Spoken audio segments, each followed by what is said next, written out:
ये सूचना आई। इस सूचना को मैंने माननीय जिला जज को बताया कि बनारस कचहरी को बम से उड़ा देंगे। तम्हें भी पूरे कचहरी में इतने लोग हैं, हजारों की तादाद में कचहरी में अधिवक्ता हैं, सिर्फ बम का रुख आप ही की तरफ क्यों है? ये बहुत दुखद है और ये अच्छा नहीं है कि लगातार सूचना आ रही है और उस पर कार्रवाई नहीं हो पा रही है। इस सूचनाओं को तत्काल कहां से आ रही है पकड़ करके उनको कुचल देने की जरूरत है।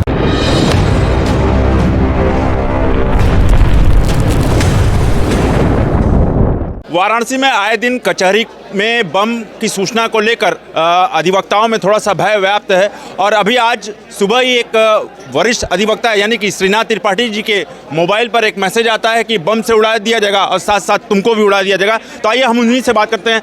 सर, लगातार अब बम की सूचना कचहरी, स्पेशली कचहरी के लिए आ रही है, क्यों? क्या किसी का षड्यंत्र दिख रहा है क्या आपको? नहीं, 3 सूचनाएं तो बनारस में ही बम की आ गई हैं और अगल बगल के जिलों में भी तमाम जिलों में सूचनाएं आई हैं। आज बम से आगे आते आते वो मेरे तक सूचना आई और मैंने उसको तत्काल, चूँकि वो जिला जज से भी संबंधित था, ये सूचना आई। इस सूचना को मैंने माननीय जिला जज को बताया कि बनारस कचहरी को बम से उड़ा देंगे। तमें भी लगता है कहीं भाषा उसकी, तुम्हें कहना लिखना भूल गया हो। इस सूचना को मैंने माननीय जिला जज को अवगत कराया और उन्होंने तमाम पुलिस अधिकारियों को अवगत कराया। सब लोगों ने संपर्क किया और उस पर कार्रवाई चल रही है।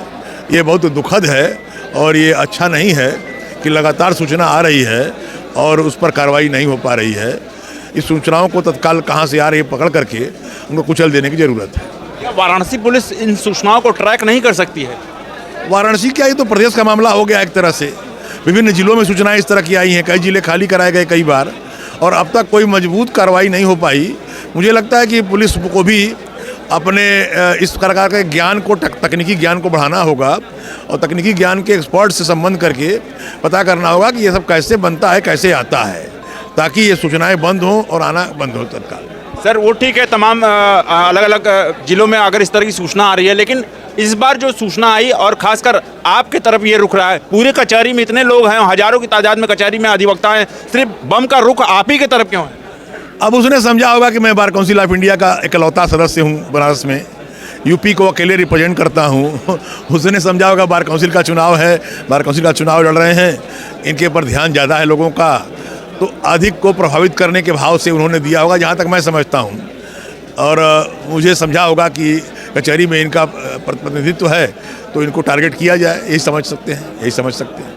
सर, जिस तरह से सुरक्षा व्यवस्था की बात की जाए तो अभी भी मतलब आपको लगता है कि जिस तरह से हजारों की संख्या में अधिवक्ता हैं, महिलाएं हैं, तमाम जो लोग अधिकारी आते हैं, लेकिन उस तरह की अभी भी सुरक्षा नहीं है कचहरी परिसर को?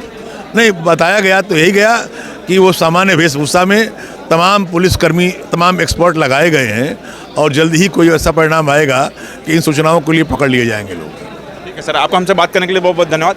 ये थे वरिष्ठ अधिवक्ता श्रीनाथ त्रिपाठी जी, जो इन्होंने बताया कि अब सूचनाओं को देखते हुए तमाम जो है सुरक्षा लगा दिए गए। हालांकि देखिए, बम का जो रुख है सिर्फ अधिवक्ता यानी वरिष्ठ अधिवक्ता की तरफ है, तो ये कहीं ना कहीं एक तरीके से सोची समझी षड्यंत्र है, तो इस पर प्रशासन को कार्रवाई करनी चाहिए। तो देखते रहिए उत्तम सवेरा न्यूज़ में हूं अशोक पांडे, धन्यवाद।